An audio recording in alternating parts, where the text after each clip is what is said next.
ജയറാം നായകനായ തമിഴ് ചിത്രം പരിമള ആൻഡ് കോ എന്ന ചിത്രത്തിന്റെ 10 ദിവസത്തെ world wide box office collection report ഇപ്പോൾ പുറത്തുവന്നു. ചിത്രം 10 ദിവസം കൊണ്ട് വേൾഡ് വൈഡ് 15 കോടിയാണ് നേടിയത്. തമിഴ്നാട്ടിൽ നിന്നും 11 കോടി 38 ലക്ഷം രൂപയും കർണാടകത്തിൽ നിന്നും 1 കോടി 17 ലക്ഷവും കേരളത്തിൽ നിന്നും 36 ലക്ഷം രൂപയും റെസ്റ്റ് ഓഫ് ഇന്ത്യയിൽ നിന്നും 5 ലക്ഷം രൂപയും ഓവർസീസിൽ നിന്നും 2 കോടി 50 ലക്ഷവുമാണ് ചിത്രം 10 ദിവസം കൊണ്ട് വേൾഡ് വൈഡ് നേടിയിരിക്കുന്നത്. 10 കോടി ബഡ്ജറ്റിൽ ഒരുക്കിയ ചിത്രം 88% തിയേറ്ററിക്കൽ റിക്കവറി നേടിയിരിക്കുകയാണ്.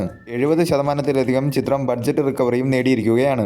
കേരളത്തിൽ നിന്നും ചിത്രത്തിനൊരു മിക്സർ ആയിട്ടുള്ള റെസ്പോൺസാണ് നേടിയെടുക്കാൻ സാധിച്ചത്. അതിനാൽ തന്നെ ചിത്രത്തിന് കേരള ബോക്സ് ഓഫീസിൽ നിന്നും ഒരു ബിലോ ആവറേജ് കളക്ഷനാണ് ഇപ്പോഴും നേടിയെടുക്കാൻ സാധിക്കുന്നത്. 8 കോടിക്കാണ് ചിത്രത്തിന്റെ തിയേറ്ററിക്കൽ റൈറ്റ്സ് വിറ്റുപോയത്. ഡീസന്റ് ആയിട്ടുള്ള റണ്ണാണ് ചിത്രം തമിഴ്നാട്ടിൽ നടത്തിക്കൊണ്ടിരിക്കുന്നത്. മറ്റ് സംസ്ഥാനങ്ങളിൽ ചിത്രത്തിന് ഒരു മിക്സർ ആയിട്ടുള്ള റെസ്പോൺസ് ആയതുകൊണ്ട് തന്നെ കാര്യമായിട്ടുള്ളൊരു കളക്ഷൻ നേടിയെടുക്കാൻ സാധിക്കുന്നില്ല. കഴിഞ്ഞ 2 ദിവസവും ചിത്രം വേൾഡ് വൈഡ് ബോക്സ് ഓഫീസിൽ നല്ല രീതിയിലുള്ള ഒരു വളർച്ചയാണ് കാഴ്ചവെച്ചുകൊണ്ടിരിക്കുന്നത്. ശനിയാഴ്ച കിട്ടിയ ചിത്രത്തിന്റെ കളക്ഷനേക്കാൾ 6% വർധനവാണ് ഞായറാഴ്ച ചിത്രത്തിന് വേൾഡ് വൈഡ് ബോക്സ് ഓഫീസിൽ നിന്നും കിട്ടുന്നത്. വരും ദിവസങ്ങളിൽ ചിത്രം തമിഴ്നാട് തിയേറ്ററിൽ ബ്രേക്ക് ഇവൻ നടത്തുകയും തമിഴ്നാട്ടിൽ ചിത്രം ഒരു ക്ലീൻ ഹിറ്റായി മാറുകയും ചെയ്യുന്നതായിരിക്കും.